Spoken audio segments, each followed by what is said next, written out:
Welcome back. ANC President Cyril Ramaphosa is currently addressing the closing of the ANC Veterans League Conference. Let's take you live there now. Viva ANC, viva. Viva. Forward with the Veterans League, forward. Amandla. Comrade Snooky Zikalala, the newly elected President of the ANC Veterans League, Comrade Mavuso Msimang, equally newly elected Deputy President of the ANC Veterans League, Comrade Ilva Makelanga, the Secretary General of the ANC Veterans League, Comrade Connie September, the DSG, and Comrade Faisal Randera, the Treasurer General. The leadership of the ANC Veterans League, as in the National Executive Committee that is assembled here on the stage, the leadership of the Alliance, members of the National Executive Committee of the ANC, comrades and friends. Comrade President Zikalala, I've been sitting there and looking around at the delegates here. And I've been looking and looking, and I've been seeing faces that look much younger than 60 years old.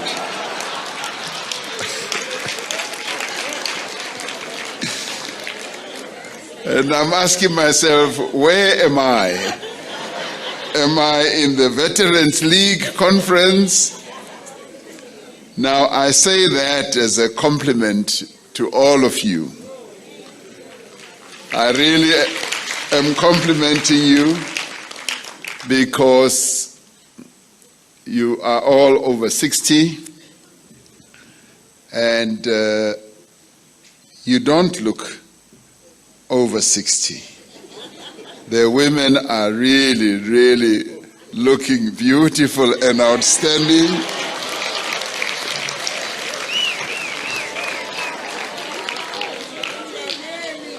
I've often said to Masofi, the brain is Tolandwe, and I greet you as well and thank you for your wonderful remarks. And I often say, hey, I'm sure you were dazzling many, many men during your days. Even today. Comrades, it's a real great honor to be amongst you here and to address this closing session of the third National Conference of the ANC Veterans League. In line with the mandate that was set forth by the ANC 55th National Conference last year, to unite and to renew our movement, the National Executive Committee of the ANC was directed to ensure that the ANC Veterans League holds its conference, and Comrade Mavuso Msimang was saying here in a very confident way that you were given the mandate 9 months ago and you have delivered. And thank you for delivering. The instruction was ensure that the ANC Veterans League sets up functioning structures as part of the renewal process of our glorious movement. And I'm really pleased, as Comrade Snooky Zikalala was saying, that has been delivered right across the length and the breadth of the country. Thank you very much for making sure that that happens. With the conclusion of this conference of the ANC Veterans League and the elections of its national leadership, we have concluded an important part of that task we were given and have made a very significant advance on the unity and the renewal of the African National Congress. We did say then, the January 8th statement when we delivered it on behalf of the NEC, that the renewal and the unity process of the ANC is irreversible, irrevocable. And your presence here at this conference confirms that. Thank you very much for living up to that statement that it is irreversible. As the Veterans League, you have shown that indeed you are the embodiment of the values, the mission, the traditions and the culture, as well as the ethos of the ANC. Just for starters, the manner in which this conference has been held, and Comrade Ilva, the SG, was saying to me, we held this conference in the most outstanding way and we have surpassed all ANC standards. And I agree with that. And you have set the bar very high.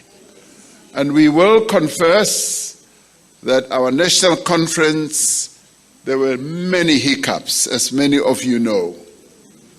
A lot of hiccups. And we followed up with the Youth League Conference.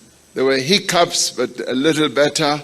The Women's League Conference got a bit better, but we thought you would just be average, but you have exceeded even that. So thank you very much. So, Inform, the Veterans League Conference was conducted with extreme precision and discipline.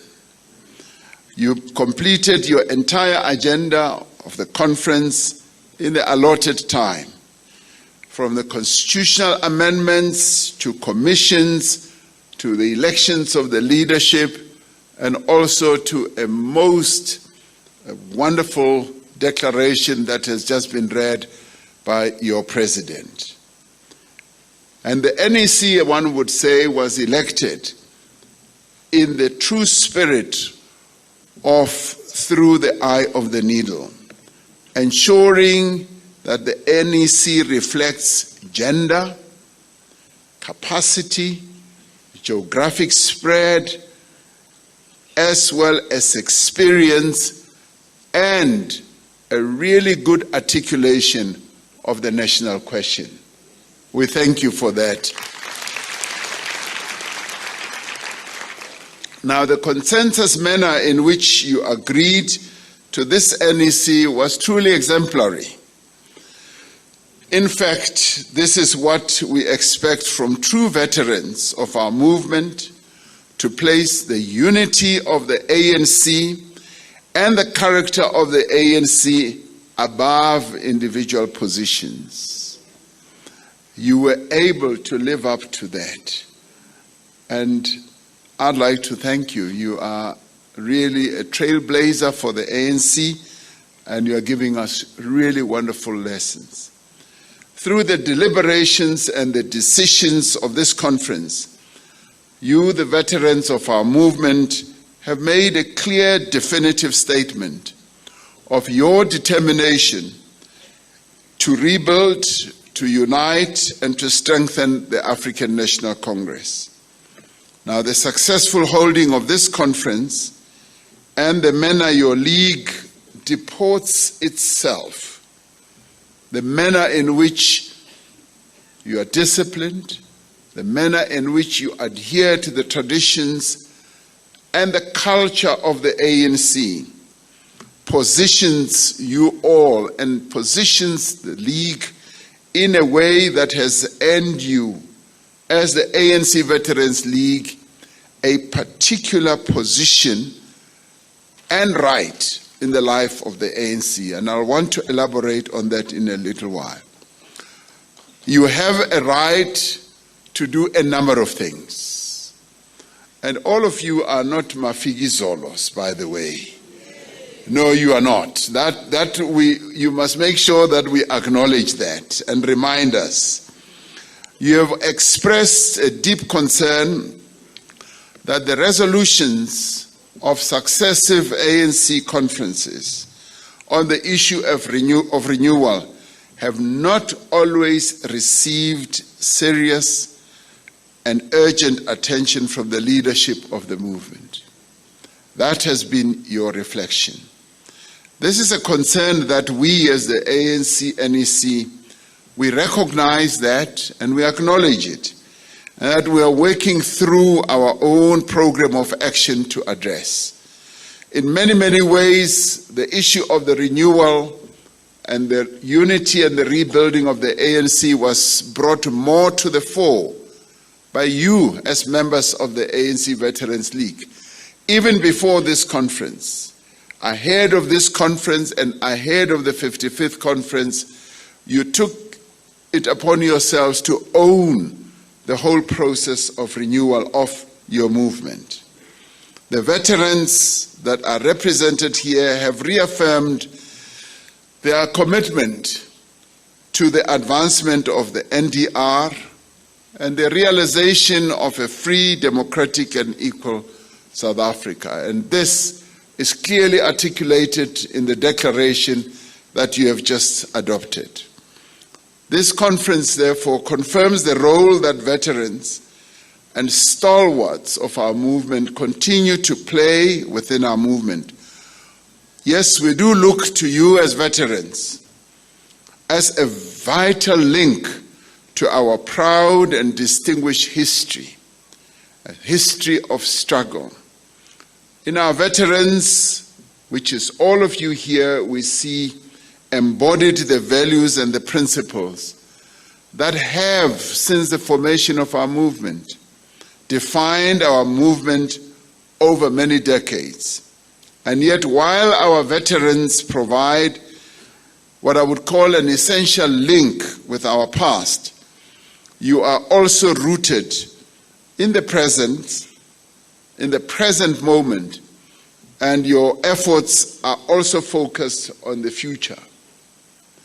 The ANC Veterans League is at its very core concerned with the future of the ANC. Wherever I've been throughout the country, when I meet ANC veterans, they are always concerned more and solely about the future of the African National Congress, the future of our country, and the direction of the National Democratic Revolution. This, I can say without any equivocation, is articulated time and time again whenever I have occasion as we go through the length and the breadth of the country to meet our veterans. Now, this Veterans League is not given just to nostalgia. It does not, and you do not dwell just on the past and the great victories of the past. You are a Veterans League that is actively engaged with the challenges and the opportunities of the present. This is a league of activists who are prepared to work and who are ready to engage. Yes, you do attend the meetings of the African National Congress, even if some of you are affected by either ill health or age. I still am amazed at how you spend time and effort going to ANC meetings and participating and making your voice heard. And I do want to thank you for that, because I want to continue seeing you as I go around the country. Thank you so much for that. Now, central to the purpose and the program of the Veterans League is the renewal and the revitalization of the ANC. But it should also be the revitalization of the alliance and the broader democratic movement. As we prepared for the ANC 55th National Conference in December last year, the Veterans League came forward with important proposals on how we can foster renewal in the ANC and how we can improve the reorganization of the ANC so that it should reconnect with our people. Many of these proposals find expression in the resolutions of the 55th National Conference. They also find expression in the Program of Action and in the ANC Roadmap 2023. In describing the actions that we need to take to renew the ANC Veterans League has consistently and correctly so placed the interests of the people of South Africa at the center. You have made the fundamental point that the ANC does not exist for its own sake, and you have said that it exists to serve and to unite the people of South Africa, so that the people of South Africa can achieve a united, non-racial, non-sexist and democratic, as well as a country that can improve their lives. I want to emphatically endorse the overall tasks the Veterans League has set out for itself towards and beyond this conference. You, as the Veterans League, you are correct when you say that you need to be at the forefront of the ANC renewal process. And I do see as your key role. But more than that, I see that as your right. I've just come back from Russia, where we were having the Russia-Africa Summit. And on the sidelines of that summit, we also held a meeting with President Vladimir Putin on the Africa Peace Initiative, where the 7 nations on our continent have been suing for peace, having gone to Ukraine and having gone to Russia. And this time round, we were meeting President Putin for the second time. And this time, our delegation was enormously enhanced, because the first time we didn't have President Museveni, who sent a representative. We didn't have President Sisi of Egypt, who had sent a representative, and we didn't at the time also have President Sassou Nguesso of the Republic of Congo. This time round, they were there. So 6 heads of state, except for President Hichilema, who could not come, of Zambia. But President Museveni, in articulating our views and our proposals, said that we are here because we have a right. We have a right as African countries to come and call for peace. We're not doing this out of any other reason. It is because we have a right. We have an inherent right as countries of Africa to call for peace and to the end of this war. And in thinking about just that, we all articulated what that right was based on. And some of the things we said was because as African countries, we are also affected. And the whole world is affected by this war. And the geopolitical situation has also been changed, and it is changing.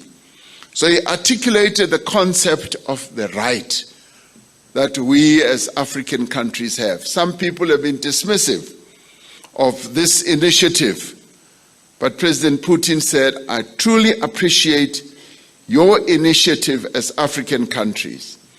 And we also said we have a right because we are the only group that can talk to both parties. Many other groups talk to the one or the other. We are the only group in the whole world that has taken on the responsibility to sue for peace and to talk to both.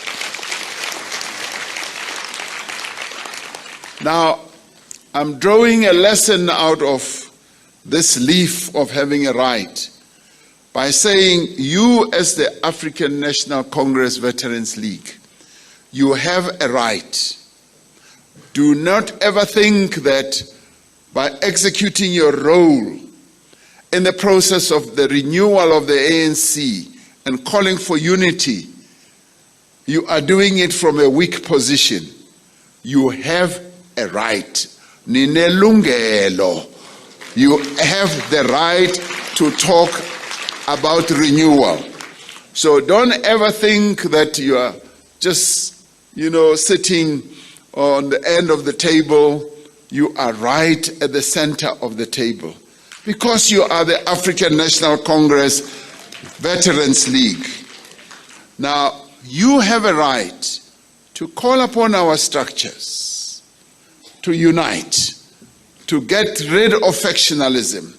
You have a right to say that there should be discipline in the organization. You have a right to say that we must be well behaved in meetings of the ANC. You have the right because it is born out of your experience, it is born out of your consciousness, it is born out of who you are. So as you sit here, just know that you are not visitors in the ANC. You have a right and you have a voice. So you have a voice, and if you never thought you had a voice, as president of the ANC, I'm saying you have a voice, and you must talk. Now, in the end, you also have the right to speak out about what this renewal process should be. At the core of the renewal process should be the improvement of the material conditions of the people of South Africa. And the work that we must do as the ANC to improve the lives of our people must be articulated by yourselves. You are the ones who must say, ANC, this is what needs to be done to improve the lives of our people. It is by renewing the ANC that we will be able to better drive things such as service delivery, building infrastructure, alleviating the poverty under which our people are living, to create jobs and to ensure that there are economic opportunities for all, and yes, to ensure that there is also improved safety and security for the people of South Africa.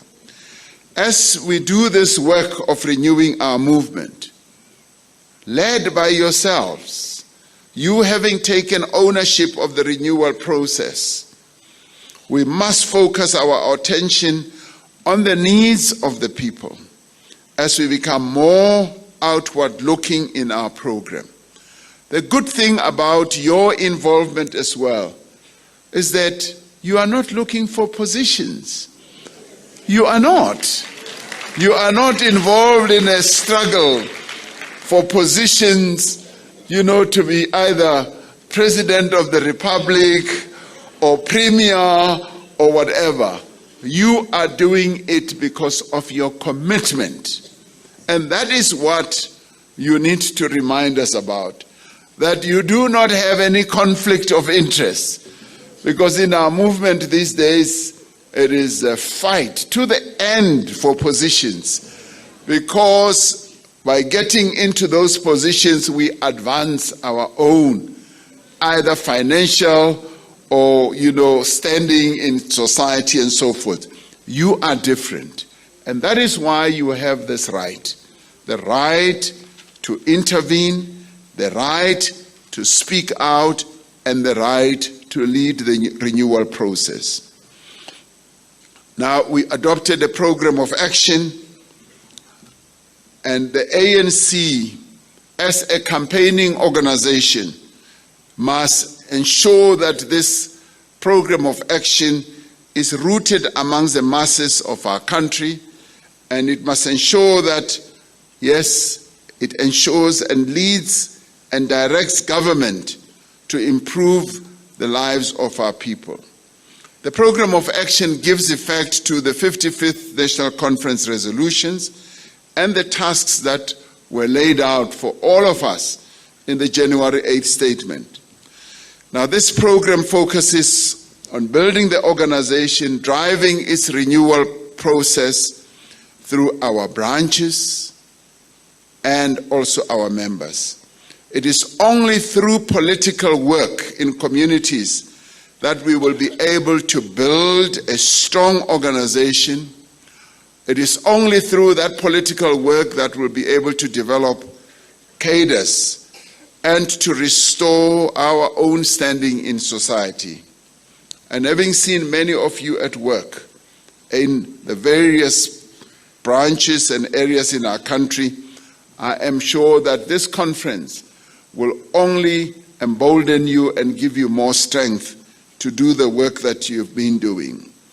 As we have done in the past, we need to use the 2024 election campaign to build our structures, to engage our members in campaign work, and to be in constant contact with our people. I agree with you that the ANC should be working for an outright victory for the 2024 elections. This notion that is going around that, yes, we should consider coalitions and all that, as far as I'm concerned, it is not even on the agenda. We are going for an outright victory. And our program of action should also include engagements with organizations, with groupings and stakeholders across society. As the ANC Veterans League, as you have said, the ANC should take the initiative of learning from our past mistakes and affirm that we should recognize and respect, yes, the independence of civil society organizations. Proceeding from this understanding, we should work to ensure that these engagements that we should have with various mass democratic movement structures lead to cooperation on practical issues of social transformation. As the ANC and as the Alliance, we need to work closely with other formations to share the goal of social economic change, that we seek to improve the lives of our people, and that we also want to strengthen our democracy.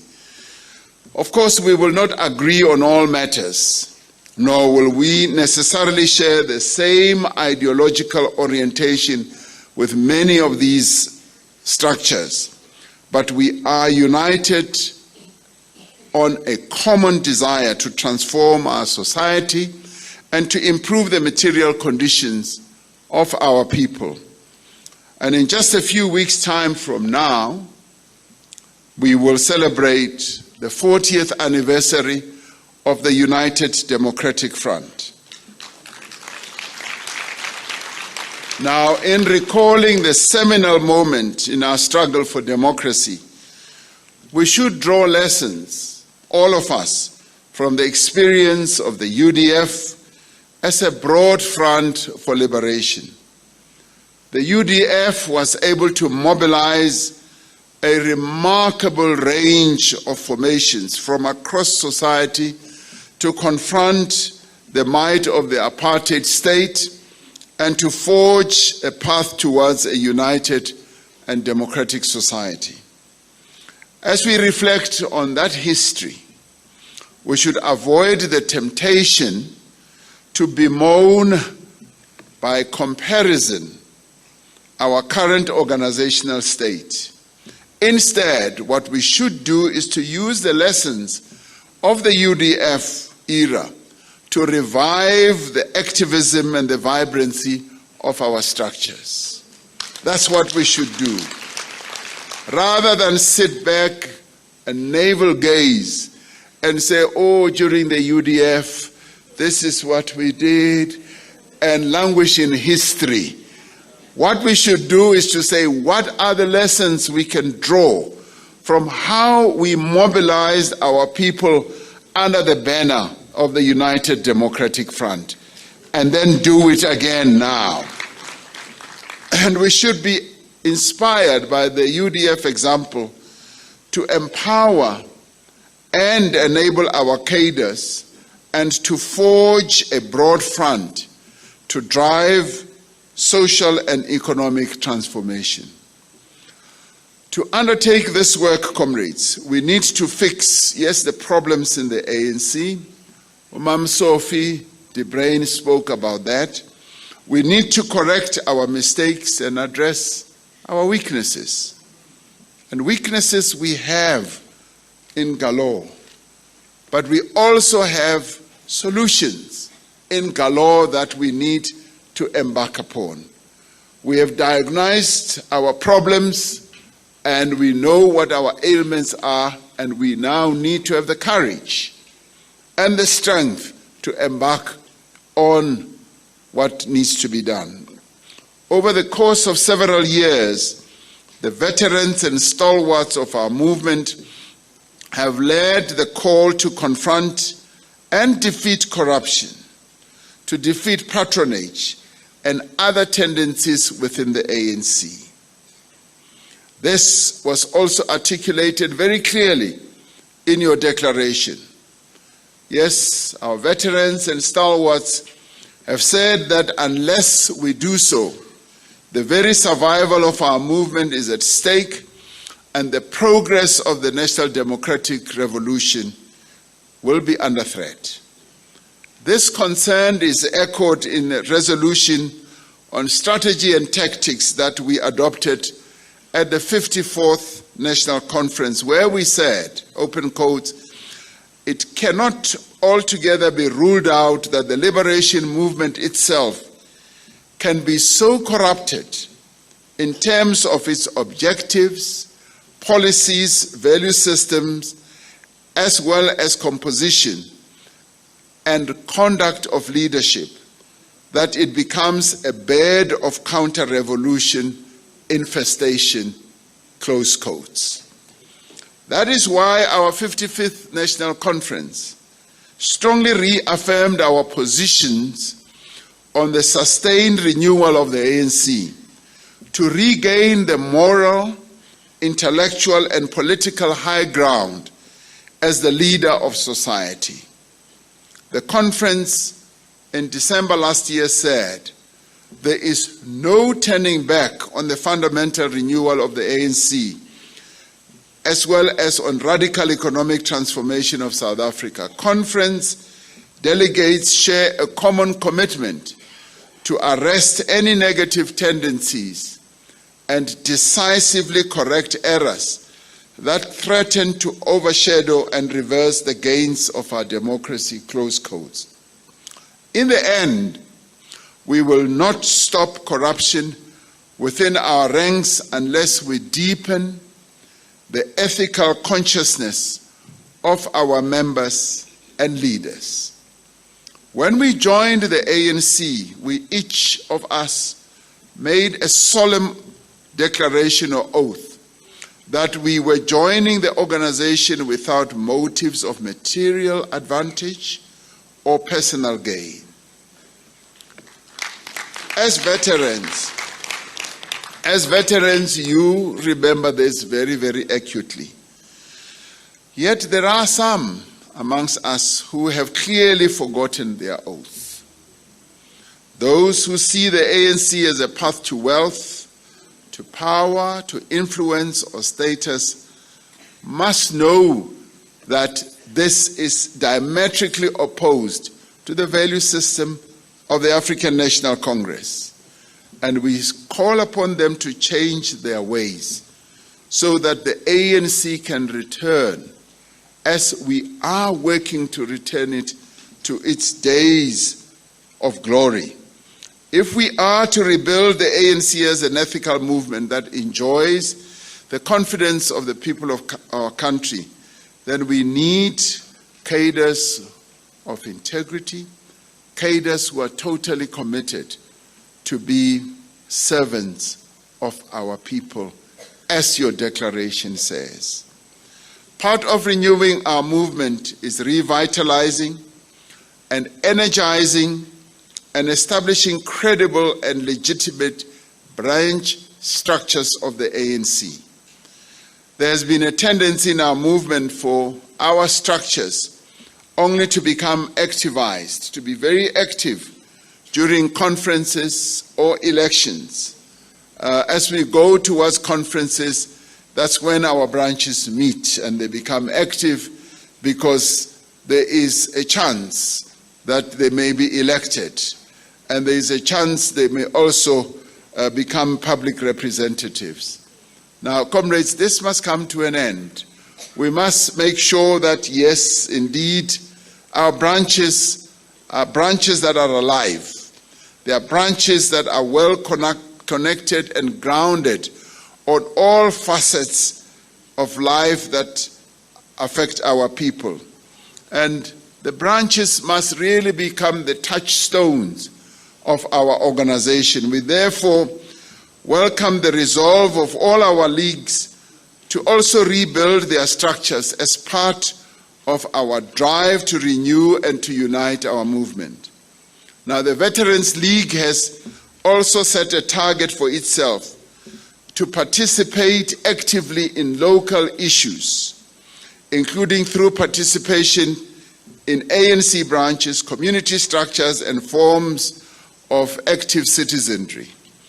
We encourage the League to sustain this campaign and link it more closely to the ANC revived Letsema campaign and seek partnerships with Alliance, MDM structures, and other progressive community-based organizations. Making local government function more effectively and serving communities is better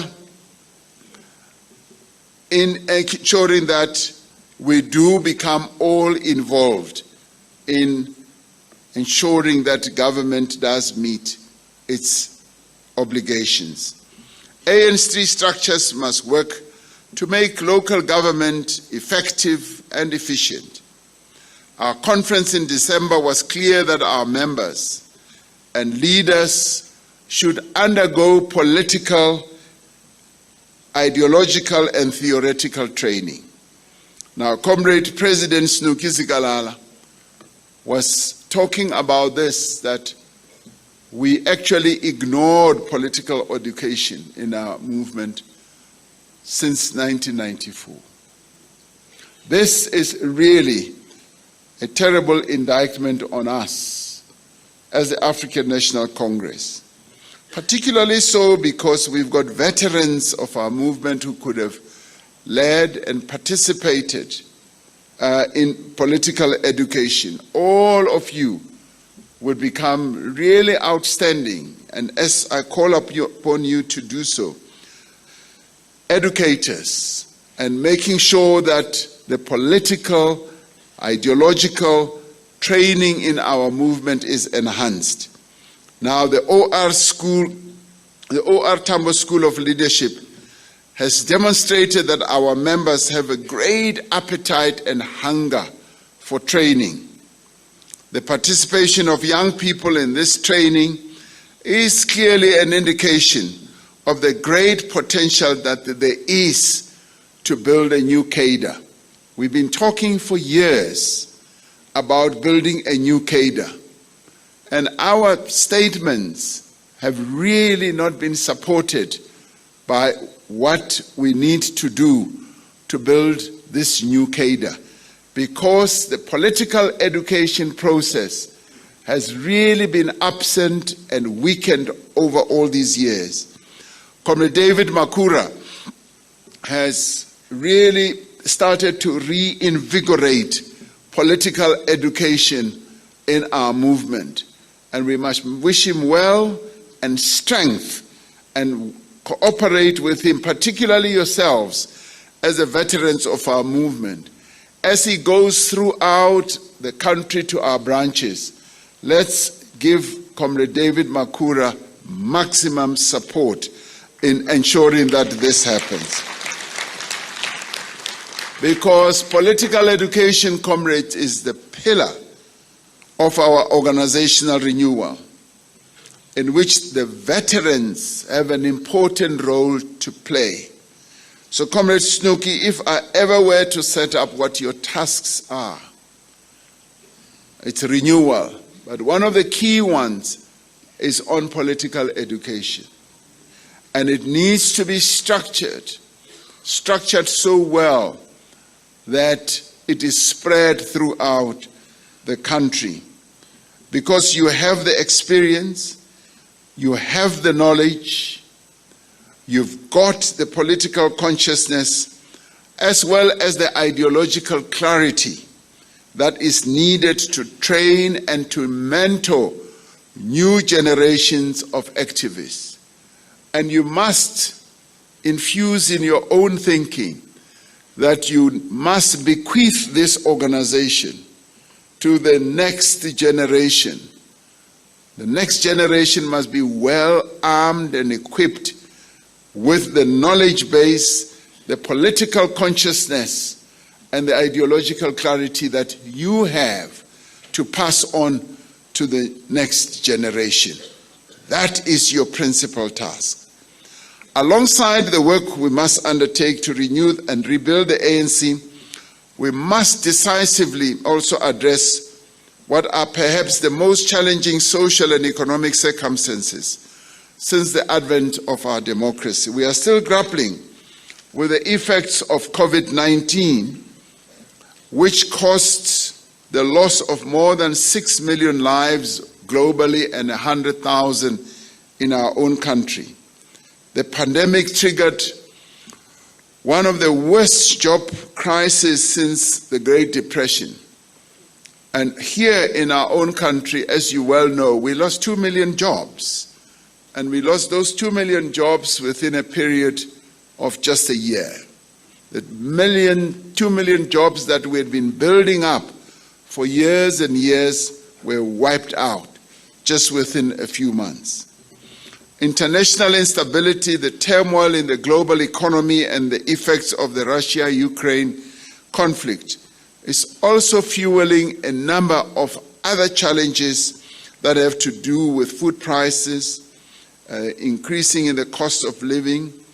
And when it comes to food prices, one of the issues we were talking to President Putin about is the issue of fertilizers. And we were saying, we have a right to come and talk to you about peace because we've seen our fertilizer prices going up 70%. And that is why the price of food has also shot up. And we articulated to him that gives us the right, therefore, to come and sue for peace. And we did exactly the same thing with President Zelensky. Now, on top of this, we here in our own country, we are also in the grip of an energy crisis that has been many years in the making. In responding to this grave challenge, our most pressing priority must be the creation of employment, especially for young people, as Comrade Snooki Zikalala so articulately said. This means the economy of our country needs to grow much faster, and it needs to be an economy that is more inclusive, and it needs to be an economy that attracts far greater levels of investment. In line with the resolutions of our conference in December, we are intensifying our focus on the energy crisis. We are also intensifying our focus on an investment drive and taking steps to improve the investment climate also in our country. One of the things that has been holding investments back is that what we need to do in terms of reforms has not kept up with the needs of the economy as it has been growing. When you look at Transnet, which is really the main artery of logistics in our country, during state capture, was really reduced to what it is today. Our railways have really been negatively affected, and this has had an impact on the attractiveness of our country when it comes to investment. Yes, we have even lagged behind on things such as infrastructure and the whole process of growing as well as the economy and making sure that we have more and more small businesses and cooperatives that are going to be given the support that they need. And all of the work that we are doing is aimed at stimulating investment and creating jobs and making sure that we reposition our economy as we grapple with all these problems. Over the next few days, government will be releasing a one-year review of the implementation of the Energy Action Plan that we put in place. It will show the work that has been done to restore and to rebuild Eskom, to improve the performance of its power plants, to unlock massive investment in new generation. Comrade Gauteng Ramaphosa will give an update on how far we have gone in implementing our action plan, which I announced the other year. As we have said before, we will not end load shedding overnight, but we have a clear path out of the electricity crisis that will create the conditions for energy security for all South Africans into the future. The well-being of our people and the progress of our society and the development of our economy requires that we should overcome crime and violence. Comrade Snooki spoke about that. The violence and the crime that continues to dog our people's lives is clearly not acceptable, and we need to take much more decisive action. We are strengthening the police to prevent crime and to improve our security agencies. Government has been working closely with civil society to intensify the fight against gender-based violence and femicide. This is one other area that we would like the ANC Veterans League to really get involved in, because we've often said that it is when we work together as various formations that we will be able, yes, to rid our country of this scourge. The ANC Women's League has been very active over a number of years on the issue of gender-based violence, and to a large extent what we are doing even at government level on the various initiatives that we have taken to improve, for instance, lab processes, to actually have more Tutuzela centers around the country as havens and refuge for women who are abused, has been at the instance of the ANC Women's League, and we thank them for having taken this as a big task.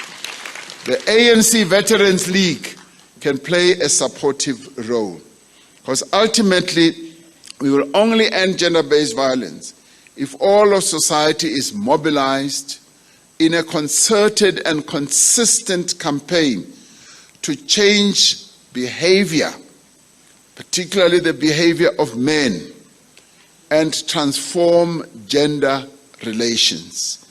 If any amongst us understands this task better, I would hasten to say it is the ANC Veterans League, and we want you to play a key role in that.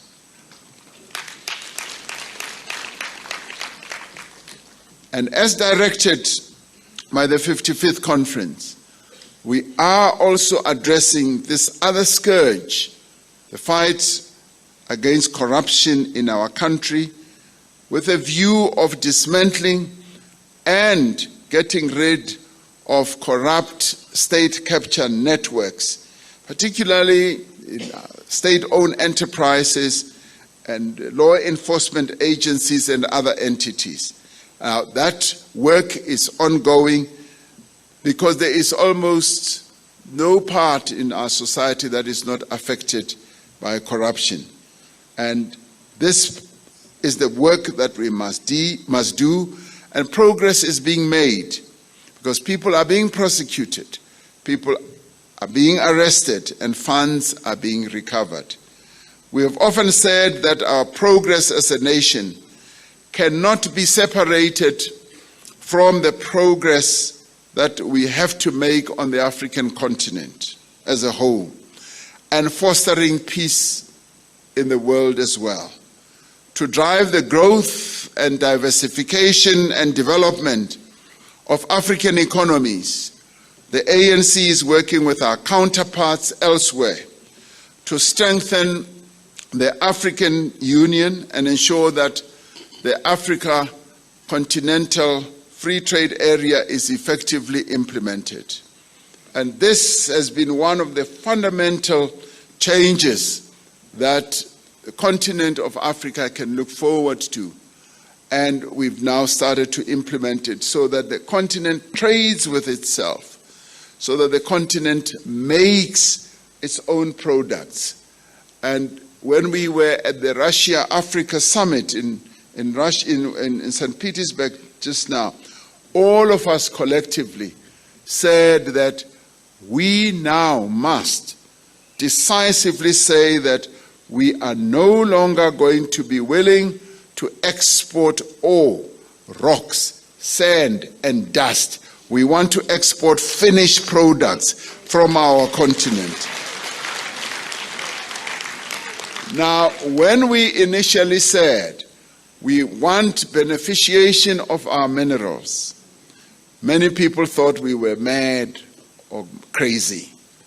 Now, we want to ensure that this becomes a reality, because when you export raw materials, the value that you get is a fraction of what you get when you export real finished products. When you export iron ore, all you are really doing is to export rock and dust and soil. But what we want to do, we want to export stainless steel products made out of our iron ore. That is what we want to be focusing our attention on.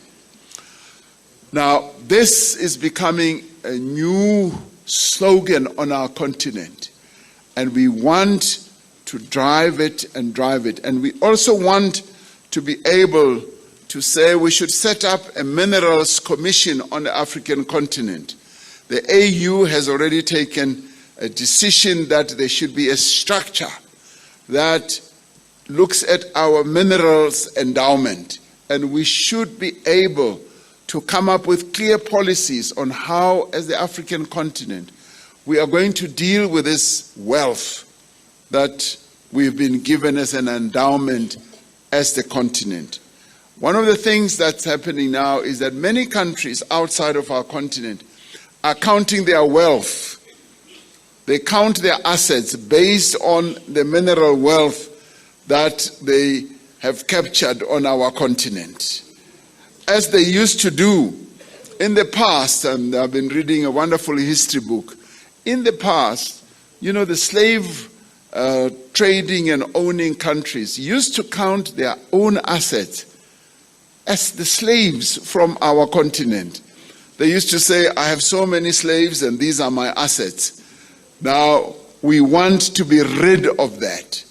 We don't want others to count as their assets the mineral wealth in our countries on the African continent.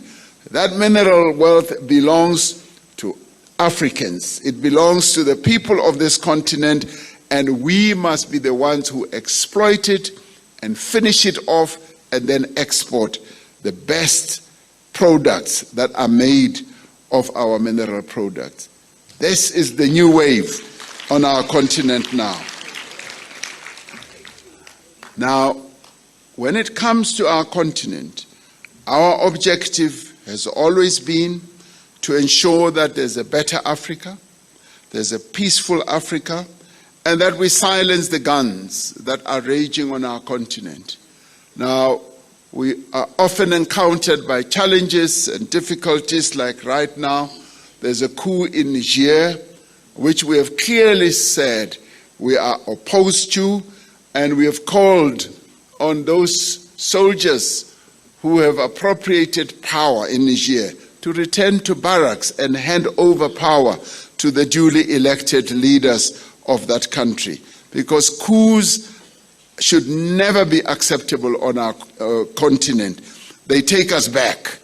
They make us to go back many, many years. And yet what we should be doing is to moving forward into modernity, into good governance, and into ensuring that we serve the people of our continent.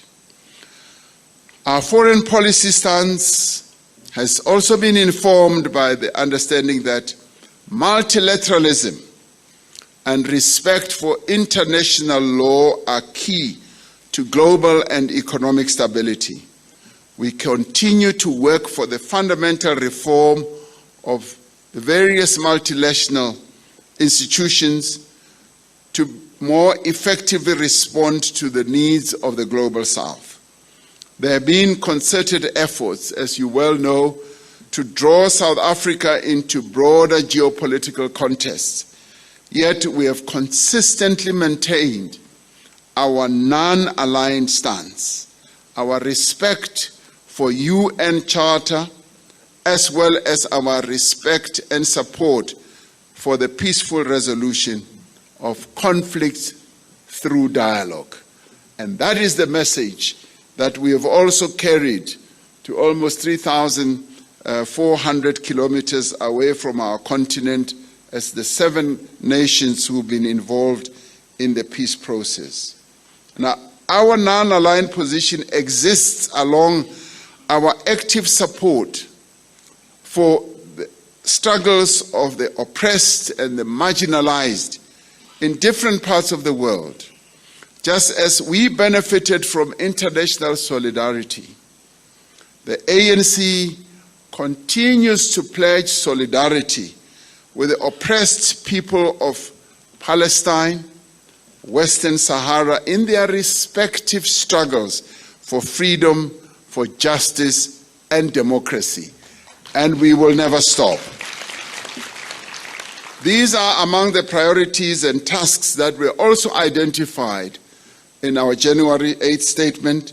They have also been the subject of deliberations and decisions at the conferences of the conference of the ANC Veterans League. This conference has done much, truth be told, to enrich our approach to renewal, to sharpen our analysis of the key challenges of the moment that confront and face the ANC, and you've also done much to provide further momentum to the rebuilding of our movement.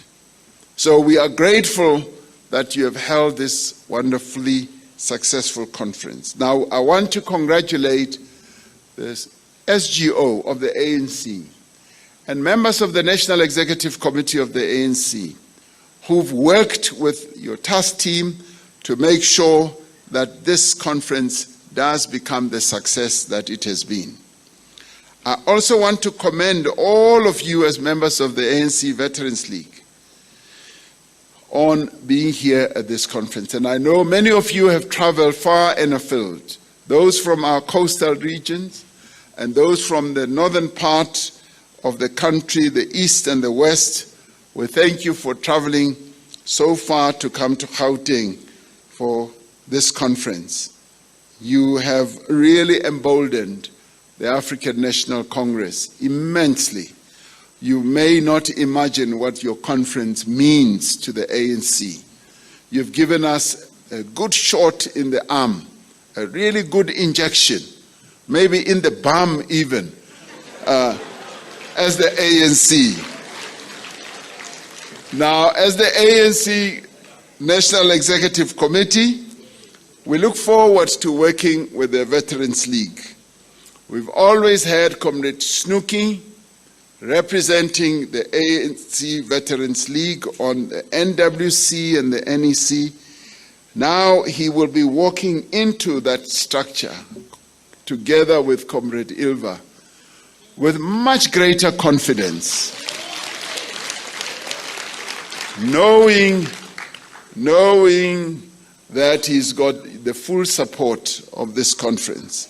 So we look forward to working with all of you throughout the length and the breadth of the country. And comrades, we wish you well. Having an ANC Veterans League in our ranks is what many organizations don't have. You tell me of any organization in South Africa that has a reservoir, a repository of great wisdom, of knowledge, of political consciousness, of ideological clarity like you. Aiko, you are the only ones, and I thank you.